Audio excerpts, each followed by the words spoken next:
Welcome to the Digital Marketing Insights podcast, brought to you by Brightside Digital.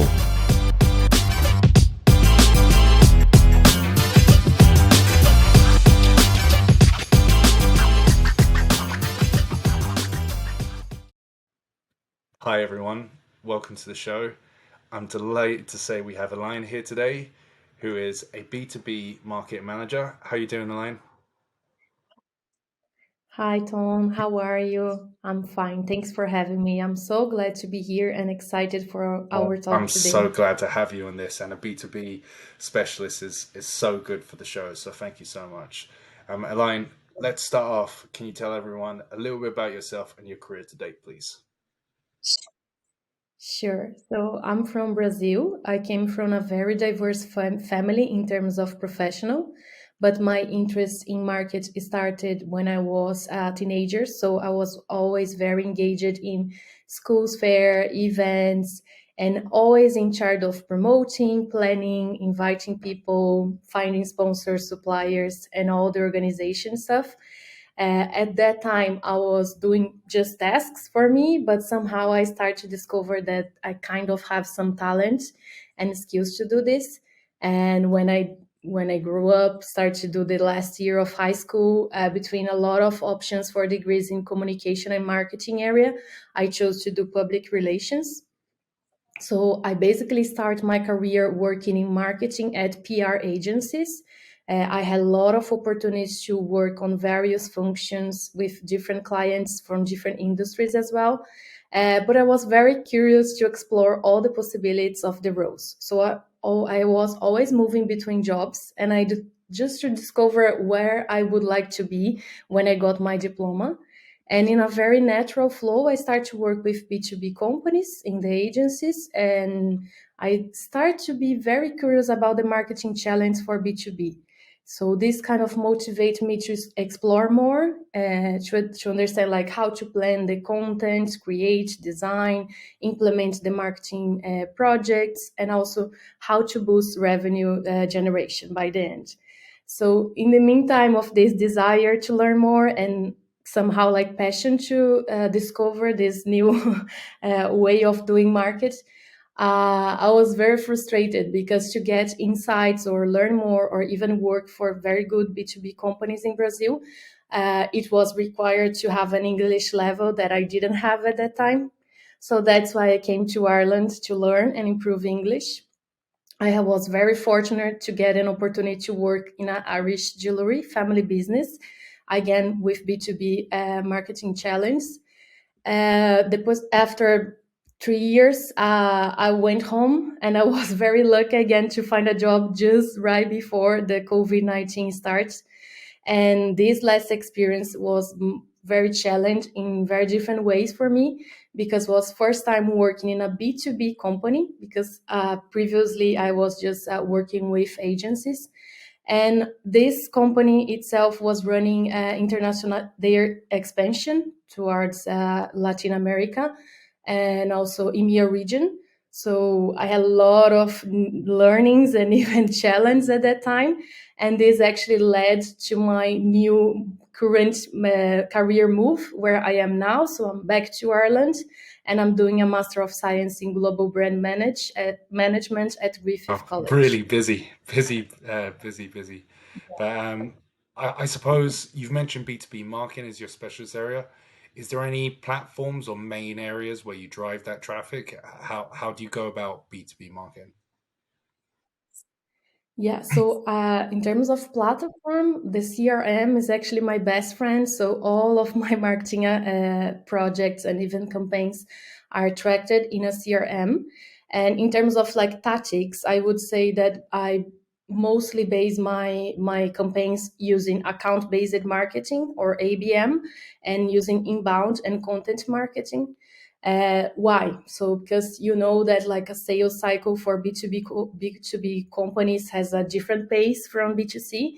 So segmentation is very key for all activities that we are doing. So knowing exactly who are the personas, which channels they are to engage with the company, and especially when I'm talking about like this international context for companies that I've been working. understanding like this cross-cultural communication factors is also something very important to consider. And understanding this after knowing very well the segmentation and understanding the cross-cultural difference, then the inbound and content market plays a very key role as well in the business. So most of my day-to-day then go for like planning campaigns, analyzing performance in competitors, doing a lot of marketing study, and studying a lot about the product and service of the company that I'm in, because the content is the main thing that I will be kind of like engaging with the possible customers. So that's part of the tactics and tools that Love I've that. been using. And talk to me platforms wise. Is there any particular platforms that you use that you're really, really comfortable in to drive some of this, and maybe some of your reporting platforms you use as well? Yeah, so in terms of CRM, I've been using HubSpot a lot. So they have like a lot of features for account-based marketing. So just defining your personas, your ICP, so ideal customer profile. So you can get all of this data to help myself as a marketing manager, but also like the sales team. And on the platform itself, I can use like a lot of marketing features, such as like email marketing. We can schedule all the social media posts. We can get all the reports. But I also use some other tools, such as like SEMrush for like knowing better my position on social media, and even like knowing which kind of hashtags, keywords, and this kind of AdWords intelligence, comparing my company with the competitors, and also Google Analytics, Google Search Console, all of these digital sources available as well. So And let's stick with HubSpot for the second. Are you talking about the sales pipeline when you're trying to inbound marketing, or is it another part? What aspects of HubSpot do you find really good for B2B?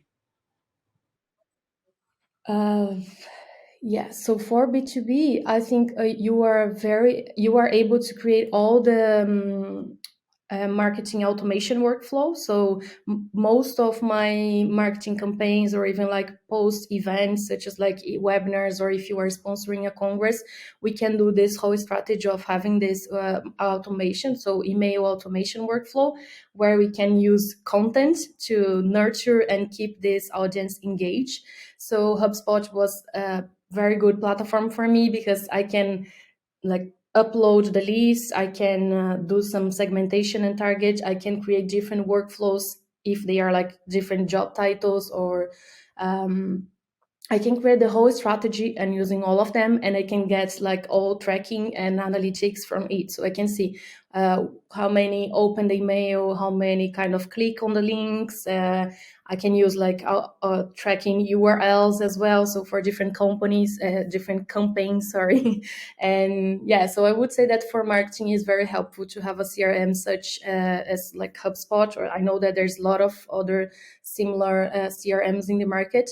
But as well, when you have a CRM that works very good for your marketing team, this saves a lot of time for your sales team, because any lead or opportunity that I can get on a MQL standard, I can already forward for the sales team or per sales, and they can see all the historic. So if the people are reading our blog, if they are engaging on newsletter, if they attend an event, so they can have all the historic of the lead before entering contact with. And this opens the relationship, because they can start the relationship just saying like, hi Tom, I know that you attend the last event about whatever, and then this breaks the ice. So CRM is being so far the best tool for B2B. Yeah, that's For me. brilliant. So I'm getting a clearer picture now. So it sounds like your sales team are the ones that are developing the pipeline, getting contacts and companies into the HubSpot system, and then you're nurturing that data. So you're creating workflows, interacting, whether they turn up for events, and then. So is there anything from a business point of view that any business listening to the show and thinking, "Oh, Aline really knows this area of HubSpot"? Is there any kind of workflows that are maybe a little bit away from the norm that you've built that you're really proud of, that you think, you'd recommend to businesses, that you think, oh, this is a really good automation flow to work on? Hmm, that's tricky one. Let me think. Um, Not sure if I get your question fully. So if you can Yeah, do it sure. again, please. So a lot of companies listening to this episode, they might look at areas like the workflow and they want to understand how it could benefit their business in itself. So if you're building out automation marketing workflows in HubSpot, for example, someone goes to an event and you've already set up an automated workflow to, say thank you for attending the event and moving on, follow this about our journey or something like that. But is there any particular workflows that you have in HubSpot that you're really proud of, like a trigger that you could recommend to a business that would be a little bit away from the norm? Well, I don't know if I have any specific story about this because usually when you create like the marketing automation workflows, we kind of develop and tailor for each strategy that you are developing. So I don't know if I No, have we'll skip any that one. Don't like worry. any suggestion for a specific because it could change a lot. It depends on your strategy, Yeah, for each company. completely. So Um, and Aline, is there any particular campaign, maybe in your previous career or in your current role, that you're really proud of? Any work that you've done that's developed loads of results because of your actions? yeah, so back to the multinational company that start to work right before the COVID-19 started in 2020. I had a lot of challenges, as I mentioned on the introduction, but I'm really proud of the numbers that we reach on the EMEA expansion, particularly. And I can explain better because when you think about like European market, it is a very mature market, like big techs are in, and in the other hand, like Brazil is not a well-known country in tech, so it was very hard to first not just open the market, but position a company as like a good tech provider. So that was the first challenge in terms of like brand awareness and reputation. But I remember that after 1 year that we are actively running the marketing operation, we grow more than 40% in European followers on the social media platforms. We had also PR agencies, so we got like more than 200 PR pieces talking about the expansion, like our products, service, why we believe that we are like a great provider for European companies itself. And we kind of got some very good leads from the marketing campaigns that the sales team actually develop further contacts. But I would say that for me, the fear of failure was always around, not just because I was leading for the first time a project with no previous experience in internationalization, so global marketing stuff. I'm also not European, so I not deeply understand like the whole cultural codes, like the behaviors. Um, and the third challenge that make myself very proud is because the company that I was working at that time deal with very deep tech solutions. So it was very challenging for me because I studied a lot. But I really believe that all of these successful numbers that are present here, it was mainly because my team was all European based. So I could chat a lot to understand like, do you think that is gonna work, how it sounds if I use this word, or there's a better wording for saying this, because we are always doing like translations and just adaptations. English is also not my first language.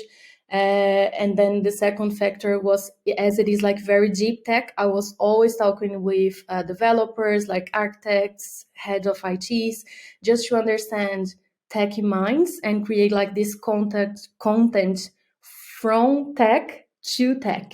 So I think that's what was like very key to make the successful campaign in And B2B. that's amazing. And like obviously the hard part of that, especially when you're talking to like developers and tech like that, it's how do you break down quite complex information into, fun content for everyone to understand. Like, did you have any methods, or how would you take that information and then present it in a, easy bite-sized way to consume? Yeah, so basically, when you work with the inbound marketing funnel, we have like similar to sales funnel. So have like awareness stage, we have consideration, and then the decision.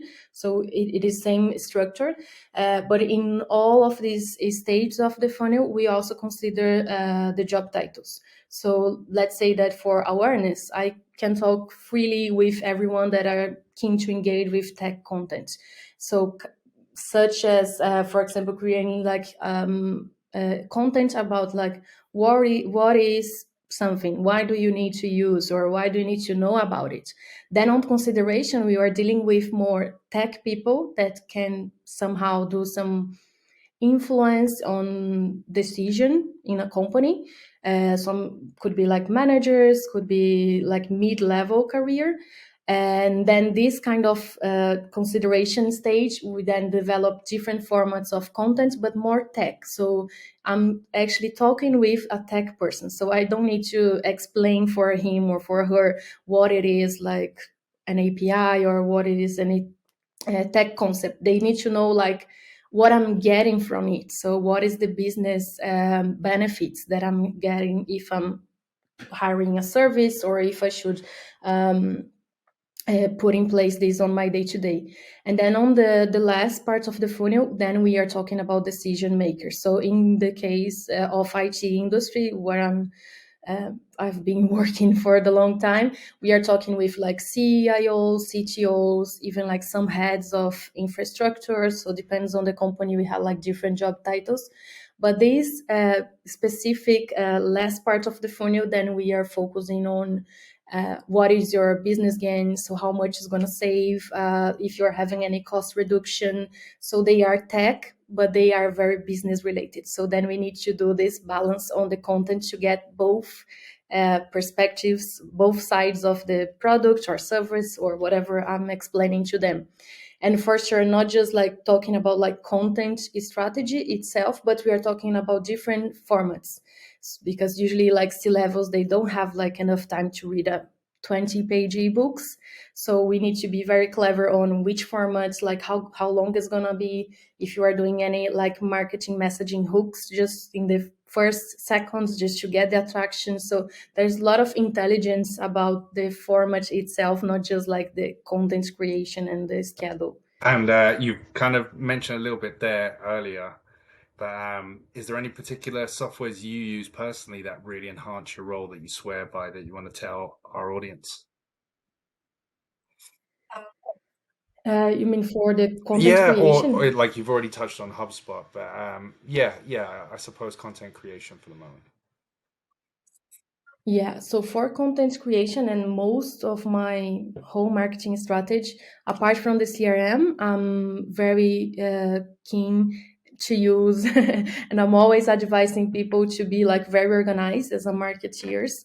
So using tools to organize your tasks, and just like creating a board to all of your team, get a view on what is happening, what are the backlog tasks. So in each stage we are. And for the content itself, I'm always saving links. So using kind of this application, so where you can read later the whatever you are searching for.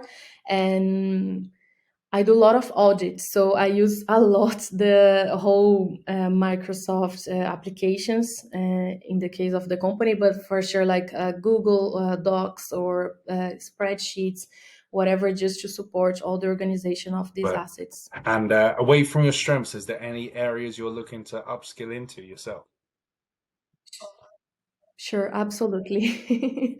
Yeah, so back to my bachelor. So at that time, we don't have any digital marketing or even social media modules on the course. So I pretty much learned how to use like as a user first, but then actually testing, understanding, adjusting how it's gonna be the use of social media. But this is like huge industry. It's developing a very fast pace, so it's almost impossible for me, as I'm not a specialist on it, to kind of follow all of the changes and how to better use the channels. And for sure, this is one of the areas that I am actually very keen after finishing the master, maybe just focus a little bit more on the social media and digital marketing strategies, understanding even like how to read and understand better the analytics, kind of to support my inbound marketing, because nowadays I have a specialist on the team, so I don't need to kind of focus and deep understand the digital marketing itself. But when you are talking about even like on international context that you don't have to be in person, so digital, it's key, so most of my whole strategy, it's set for digital channels, so it's very important to be aware and knowing Yeah, all the really well changes. said. And is there anywhere you go to for new insights? Where do you learn a lot of your day-to-day work? Yes, so I consume a lot of consulting firm reports, so like Gartner, Forrester, even Deloitte, IBM, because my company is very tech related, so the IBM reports are very helpful as well. But on the marketing insights, as I'm pretty much focused on account-based market, I consume a lot of blogs and articles from HubSpot, because they do have like the HubSpot Academy, which is very good. I've been seeing that LinkedIn Learning as well, it's developing a lot of courses on the subject. It seems very nice. I've never actually do any of them, but I think they are a great source. And in terms of news, like I would say Medium is very good, just to be aware of other marketing campaigns. They are talking about the use of AI. So this is actually another thing that I might be putting on my to-do list to learn beside like the digital marketing that I mentioned before. Because the AI is gonna be changing so much our way of doing marketing campaigns. So yeah, just something else Yeah, to be yeah. aware of. We're all constantly learning. And looking at the digital industry as a whole, is there anything in the future that really excites you that you think could benefit yourself in B2B or anything in general? Hmm. Yeah. Do you want to talk about like maybe anything that I'm doing live Yeah, right now? or anything that might be enhancing, like is, you could revert back to HubSpot or something. Like you could refer back to what they're developing, or something that is coming to the industry, I suppose, to some extent. Yeah, I would say that again, the use of AI, because I'm seeing like HubSpot, even on some features that they are, one of them, the features that they have on the platform is to schedule all your social media posts. And I'm seeing right now that they are adding some kind of like produce my copywriting and just putting some keywords. So I think that's something that is changing on my day to day. I've tried just to see like if it's gonna be a good suggestion or not, and it was actually pretty good. I was like, wow, that's nice to see like how AI could um, easy my day to day somehow. But I still do believe that there is like a very like tiny border between like the AI capacity and the need of having like a human on doing this, because I certainly will review and make sure that everything is fine before like using just the AI recommendation. So and pretty much like all the platform is being changing for this intelligence, artificial intelligence, and using I don't know, I'm from tech company, so I know that there's a lot of companies using like machine learning, so kind of like the use of AI is part of the machine learning, so creating like this new small and little robots to do automations for you. So this kind of be changing a lot, I think, not just like my role but overall professions. Yeah, we have to adapt. Um, Lastly, Aline, we always ask this question to end the show, which is, if you could bottle up one personality trait you have yourself that you could pass on to others, what would it be? Yeah, so I've actually mentioned the organization, and I really believe that is actually one of my best traits, just like soft skills that I have. And this actually helps a lot on the marketing. Um, when you are thinking about how to gather like all data to prove our value as professionals and even like the value of the investments of the company is doing.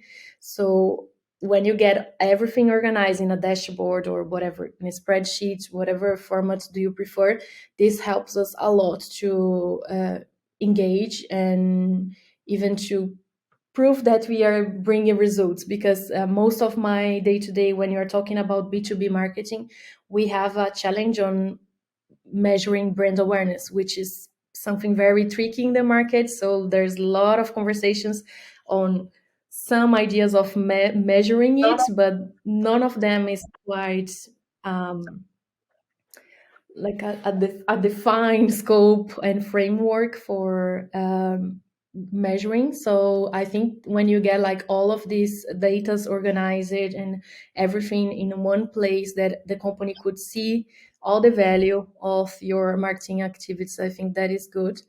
And again, back to the updates, when you are like organized and you have like your tools to be updated in the market is good, because company can always ask you like, okay, so I know that a lot of companies are using like chat gpt, should I use it? So should I incorporate it? So somehow I'm not a specialist on it, but as a marketing manager I might need to provide some guidance. So I think organization again will help you to somehow provide this guidance with more Yeah. property, when you were Well, talking about like something. Chat GPT on that to help you out. I think even just asking it, this is what I'm doing in the next couple of weeks.